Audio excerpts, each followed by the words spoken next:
Ada 4 cara Bapak Ibu mendapatkan penghasilan, yaitu sebagai employee, self-employed, business owner, dan investor. Ya.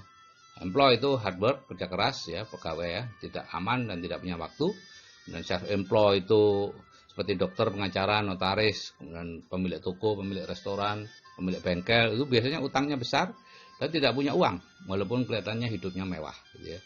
Dan yang ketiga adalah business owner, itu pemilik bisnis bersistem. Ya, Anda punya sistem, orang bekerja kepada Anda. Ya. Itu biasanya kerjanya mudah, hasilnya stabil, dan punya banyak waktu luang. Ya. Untuk membedakan apakah Anda di business owner atau self-employed, cukup tinggalkan pekerjaan Anda atau tinggalkan bisnis Anda setahun atau 2 tahun. Kalau masih jalan ya berarti Anda di business owner. Ya. Ada 3 macam business owner, yaitu konglomerasi, waralaba, dan networking. Dan yang keempat terakhir adalah investor. Ya. Di sini tidak punya uang, tidak punya utang, dan punya banyak uang. Bapak Ibu, sebagian besar orang ada di sini, 95% orang dan 5% uang yang ada di sini. Ya. Bawaannya stres, karena active income itu sifatnya semakin besar penghasilan Anda, semakin besar masalah keuangan Anda. Ya. Nah, sehingga Robert Kiyosaki menyarankan segeralah pindah ke kuadran kanan. Ya. Nah, di sana passive income, gitu ya, makin besar penghasilannya, semakin freedom. Ya. Hanya 5% orang yang ada di sini, Bapak Ibu, lowongannya masih banyak, gitu ya, tapi banyak yang nggak mau. Ya. Dan 95% orang, 95% uang ada di sini. Nah, cara pindah kuadran seperti ini, dari employed ke self-employed, ya, mengerjakan bisnis tertentu, membangun bisnis, kemudian membuat sistemnya, dan akhirnya ke investor. Di sini perlu waktu puluhan tahun Bapak Ibu, dengan angka keberhasilan yang sangat sedikit. Menurut ILO itu kurang dari 1% dalam waktu 10 tahun. Jadi startup baru itu dalam waktu 10 tahun tinggal 1 orang, ya, dari 100 orang. Kalau cara yang sekarang dari employee, self-employed, dilatih untuk menjadi business owner, dari situ jadi investor. Ya. Nah, di sini perlu waktu 2-5 tahun, ya, dan 100% predictable. Anda mengikuti sistemnya, jalan. Anda tidak mengikuti sistemnya, tidak. Ini 3 macam bisnis yang bersistem, ya, yaitu bisnis yang jaringan, ya, menghasilkan passive income, termasuk kelompok business owner, yaitu korporasi atau konglomerasi, waralaba atau franchise, dan networking atau personal franchise. Ya, korporasi itu jaringan bisnis besar, sistemnya didapat dengan cara membangun, ya, perlu modal besar, risikonya besar, tempatnya tertentu, waktunya tertentu, dan perlu keahlian. Kalau Bapak Ibu tidak punya keahlian kemudian mau membangun konglomerasi atau korporasi, Bapak Ibu bukan menjadi konglomerat, tapi akan menjadi kolong melarat.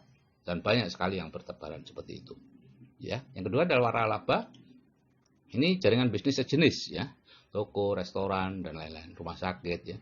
Sistemnya dengan cara membeli, modalnya besar, risikonya besar, tempat tertentu, waktu tertentu, tapi tidak perlu keahlian. Cukup Anda membeli saja, ada sistem. Dan yang ketiga adalah networking atau personal franchise, itu jaringan konsumen perorangan. Yang dimaksud oleh Robert Kiyosaki dengan networking adalah jaringan konsumen perorangan. Ya. Sistemnya dengan cara memakai, modalnya kecil, risikonya kecil, fleksibel, waktunya fleksibel, dan ada sistem sehingga tidak butuh keahlian. Jadi kalau kita lihat konglomerasi itu seperti itu, Bapak Ibu, ya. Bapak Ibu bangun bisnis apa saja, bisnis peternakan, bisnis pertanian, bisnis apa saja, ya. Sehingga kalau ada yang bertanya, "Dok, apa bisnis saya ini bisa dijadikan sumber passive income?" Bisa. Asal Anda membangunnya menjadi korporasi sehingga autopilot. Bangun sistemnya autopilot. Butuh 2-3 kali bangkrut, ya, dan butuh waktu puluhan tahun dengan angka keberhasilan yang kecil. Tadi itu, ya, kurang dari 1% dalam waktu 10 tahun. Nah, kalau Anda waralaba, itu yang dimaksud adalah membeli gerai waralaba yang sudah jadi, bukan membangun bisnis waralaba baru. Ya, kalau Anda membangun bisnis waralaba baru, berarti Anda sedang membangun bisnis, membangun sistem supaya autopilot. Itu, ya. Artinya membangun korporasi, sulitnya sama dengan membangun korporasi. Begitu juga bisnis networking. Itu artinya bergabung dengan bisnis networking yang sudah jadi. Ya, bukan membuat bisnis networking yang baru, ya. Saya banyak diajak orang untuk membuat bisnis networking baru. Ya, saya tidak mau dong. Itu sama dengan membuat korporasi kok. Sulit banget, Bapak Ibu. Angka keberhasilannya kecil sekali. Apalagi kalau sudah menyertakan orang, waduh, tambah kecil. Dan sudah di dunia sudah ribuan orang, ribuan bisnis networking yang hilang timbul. Tidak ada, hanya berapa. Bisa dihitung dengan jari yang bertahan selama 10 tahun. Jadi kalau kita memilih kerjasama bisnis bersistem, Bapak Ibu, ya Anda sedang membangun aset jangka panjang yang bisa diwariskan menurut Robert T. Kiyosaki. Sehingga Anda perlu memilih, bisnisnya harus legal. Kalau Anda berinvestasi, patokannya adalah OJK, Otoritas Jasa Keuangan. Tapi kalau Anda bergerak di bidang networking, patokannya cuma satu, yaitu APLI, Asosiasi Penjualan Langsung Indonesia. Tidak ada di daftarnya APLI, udah lupakan. Ya. Kemudian sudah berumur di atas 10 tahun, di bawah itu lupakan deh. Ya. Angka keberhasilannya kecil sekali. Ya. Ada produk yang berkualitas, ada rancangan pendidikan yang jelas, ada orang yang sudah berhasil. Itu syarat-syaratnya. Ya. 5 syarat itu, satu saja tidak memenuhi syarat, lupakan deh Bapak Ibu. Ya. Kecuali Bapak Ibu memang ingin berpetualang lagi, silahkan. Tapi kalau Anda ingin membangun aset jangka panjang yang bisa diwariskan, Anda lupakan deh semua itu. Nah, bisnis terbesar di dunia ini apa? Supaya mengerti, yaitu bisnis grosir dan retail. Ya. Karena 60% uang yang kita bayarkan untuk membeli sesuatu, apapun itu, ya, itu masuk di sini. Grosir, retail, dan iklan. Ya. Produsen hanya 40%. Maksimal itu Bapak Ibu. Kalau untuk produk-produk yang bermerek, itu produsen cuma dapat sedikit. Contoh sepatu yang cawang itu di toko dijual $100, produsennya cuma dapat $15. Ya. Saya berani ngomong begitu karena ini sudah ada di koran sejak lama. Jadi bergeraklah di bisnis grosir dan retail kalau ingin mendapatkan uang yang besar. Ada 3 macam, yaitu grosir dan retail konvensional, waralaba, dan networking. Jadi kalau grosir dan retail konvensional ini Anda yang bangun toko, Anda yang mengisi toko, Anda yang mengelola toko, Anda yang mencari konsumen, ya semuanya Anda, modalnya tentu besar, keuntungannya ya lumayan, 5-10% dari omset. Dan ini active income, kecuali Anda bisa membangunnya menjadi korporasi, ya seperti Giant, Hero, Matahari, dan lain-lain. Ya. Kalau waralaba dan minimarket, ini Anda yang membangun tokonya, Anda yang mengisi tokonya, yang mengelola toko itu mitra, yang mencari konsumen mitra. Ya, modalnya besar. Ya. Konsumennya punya mitra Bapak Ibu. Kalau misalnya Anda punya Indomaret nih, kemudian putus kontraknya, Anda ganti Sigit Mart, ya tidak datang orangnya. Gitu ya. Karena orang datang ke situ karena Indomaret. Gitu ya. Keuntungannya 2,5-3%. Karena apa? Karena konsumennya milik mitra, bukan milik Anda. Dan ini penghasilan pasif. Nah, kalau di networking, Anda bekerja sama dengan mitra, yang membangun toko itu mitra, yang mengisi toko itu mitra, yang mengelola toko mitra. Anda hanya bertugas mencari konsumen. Ya. Kalau barang itu masih di toko, itu barangnya mitra. Kebakaran, dirampok, atau expired, itu risikonya mitra. Tapi begitu ada yang beli, anggota Anda, itu barangnya Anda. Modalnya kecil. Ya. Penghasilannya lumayan besar, 10% dari omset. Ya. Dari 60% yang dibagi-bagi tadi, Anda dapat kurang lebih 10%-nya. Dan kenapa besar? Karena Anda yang punya konsumennya. Gitu ya. Jadi siapapun pemilik konsumen, dialah pemilik bisnis yang sebenarnya. Traveloka, Gojek, Uber, itu semua pemilik konsumen. Nah, jadi kalau Anda ingin kaya sejati, Bapak Ibu, ya, bisa rekreasi dengan bebas, punya banyak waktu luang, bisa punya rumah besar dan sebagainya, bebas finansial dan bebas waktu, maka ini jalannya. Ya. Kalau tidak, misalnya tidak ingin, ya sudah, tidak apa-apa. Jadilah yang seperti sekarang, karyawan, pebisnis kecil, profesional, bisnis online, money game, direct selling, MLM, bertani, beternak, dan sebagainya. Tapi kalau Anda ingin bebas finansial dan bebas waktu, tinggal ditanya, punya uang enggak? Kalau punya uang, oke, lakukan investasi, ya, atau beli waralaba. Kalau tidak punya uang, tinggal tergantung, Anda punya umur enggak?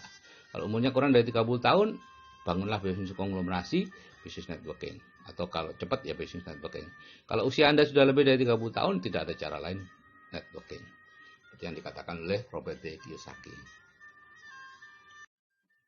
Apa sih bedanya networking, multi-level marketing, money game, atau MLR, multi-level recruiting? Ya. Konsepnya networking jaringan pemakai, MLM itu jaringan penjual, money game itu jaringan pencari anggota.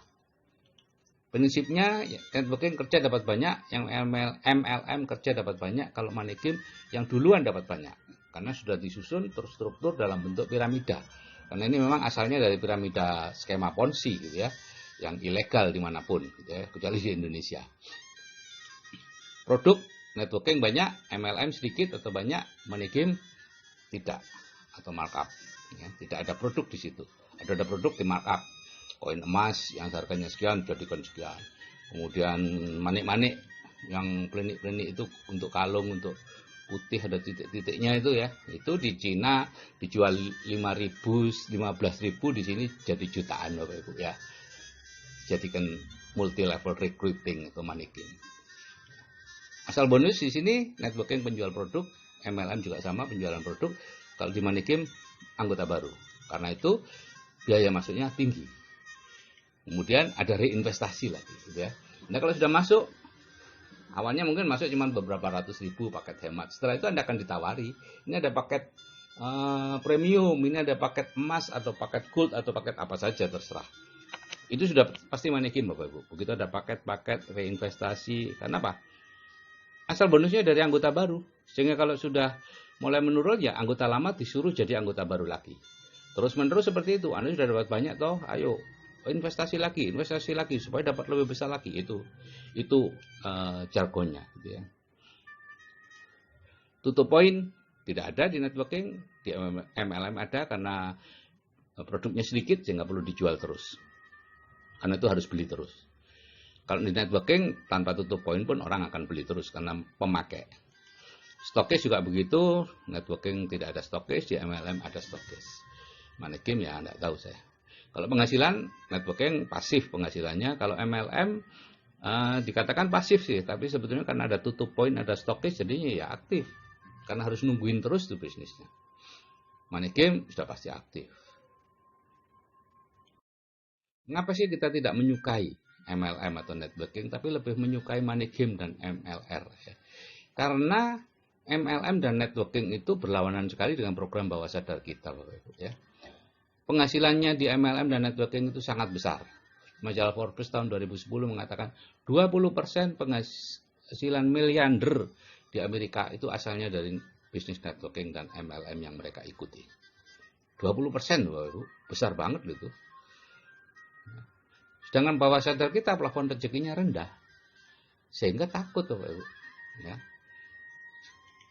Begitu juga di MLM atau networking penghasilannya pasif.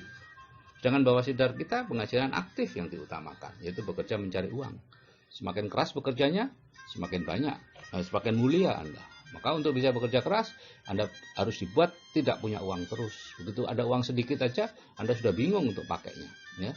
Memperbaiki rumah, lantainya diperbaiki, dapur diperbaiki, terus menerus. Itu pola pikir miskin. Ya. Di MLM atau networking kita bisa kaya ya, seperti yang tadi dikatakan. Di bawah sadar kita pola pikir miskin. Jadi dia takut.